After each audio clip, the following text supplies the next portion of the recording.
All right, let's talk about smart glasses. For years, they felt like they're always just about to happen. But it seems like now they're finally here, for real.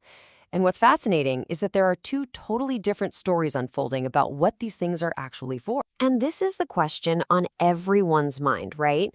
Are we looking at the next smartphone or just another expensive gadget that's going to collect dust in a drawer? Well, the answer is a way more complex, and honestly, a lot more interesting than you'd think. Because, see, most of what you hear is all about entertainment and convenience.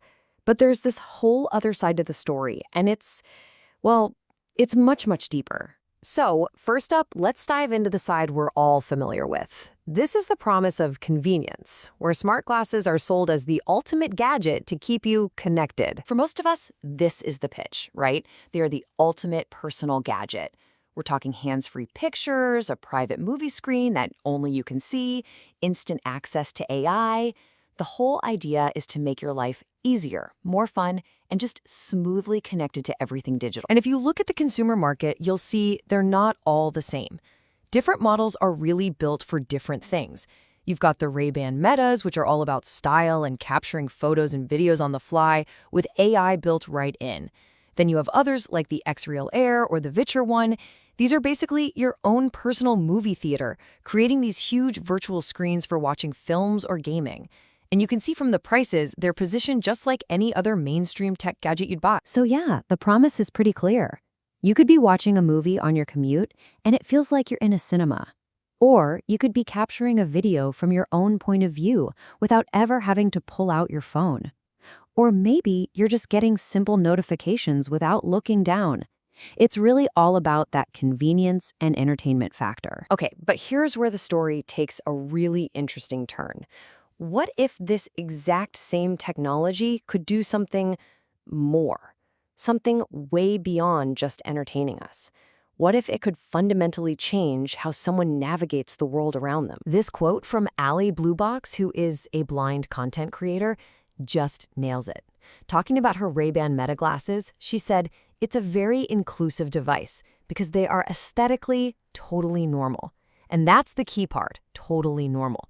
She doesn't feel like people are staring at her, thinking she looks like a robot.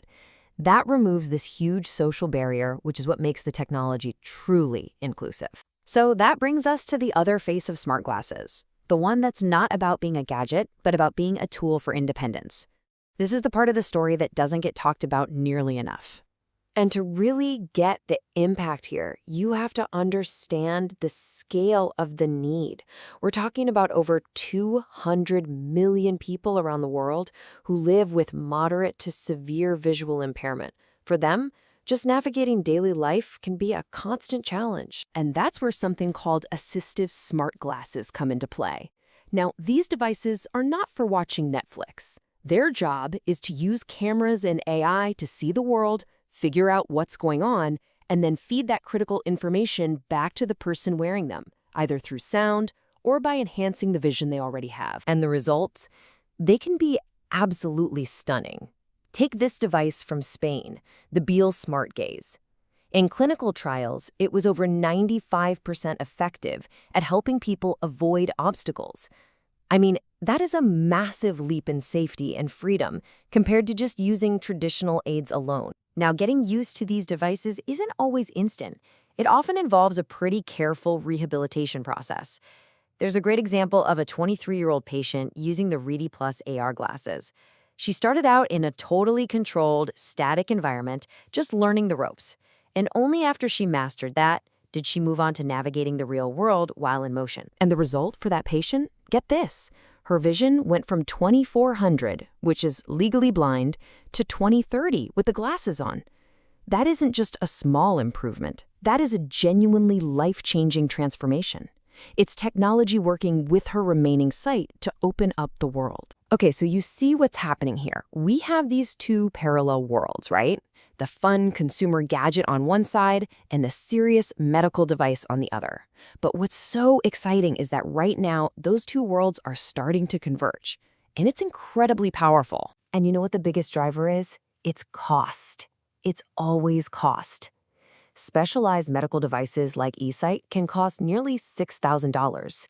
But as these huge mainstream tech companies get in the game, the prices are just plummeting. I mean, look at this. The AirX Vozen headset is about $600. The Ray-Ban Meta? Under $300. This is what makes assistive tech suddenly accessible to so many more people. Now, you might be sitting there thinking, hey, can't my smartphone do a lot of this stuff? And you're right, there are some incredible apps out there. But the key difference, the real game changer, is the form factor. Glasses give you a continuous, hands-free experience. Think about it, not having to hold a phone while you're trying to navigate a busy street or carry groceries. That's huge. And this is where it all clicks into place. You have the mainstream, fashionable Ray-Ban Meta glasses integrating with Be My Eyes, which is this incredible app connecting blind and low vision users with volunteers who can help them in real time. So all of a sudden, a $300 pair of what look like regular fashion sunglasses can do all this. With a simple voice command, a user can ask the AI to describe what's in front of them, read a menu out loud in a cafe, or even tell them the color of the clothes they're holding. This is that magic moment where a consumer product becomes an absolutely vital tool for daily independence. Okay, so what does all this convergence mean for the future? Where is all this technology on your face actually headed? Well, it looks like the momentum is really building on both sides. On the one hand, we fully expect to see mainstream adoption just keep growing, with consumer features getting smarter and smarter. At the same time, those specialized medical devices like the Beal Smart Gaze are set to expand into new markets like the US and Asia. And then there's the big one, the rumors that giants like Apple and Samsung are going to jump in after 2027. That would just pour gasoline on this whole fire. So really, the main takeaway here is pretty simple. The lines are blurring. That clear line we used to have between a consumer gadget and a medical device, between a fun accessory and an essential tool, it's getting harder and harder to see. And that, right there, is the real story of smart glasses today. A technology that was really born out of a desire for convenience is quietly becoming a powerful tool of necessity. It's changing lives by making the world just a little bit easier to navigate. Which kind of leaves us with one final big question to chew on. As this tech gets smaller and smarter and more a part of our daily lives, will that line between convenience and necessity just disappear completely?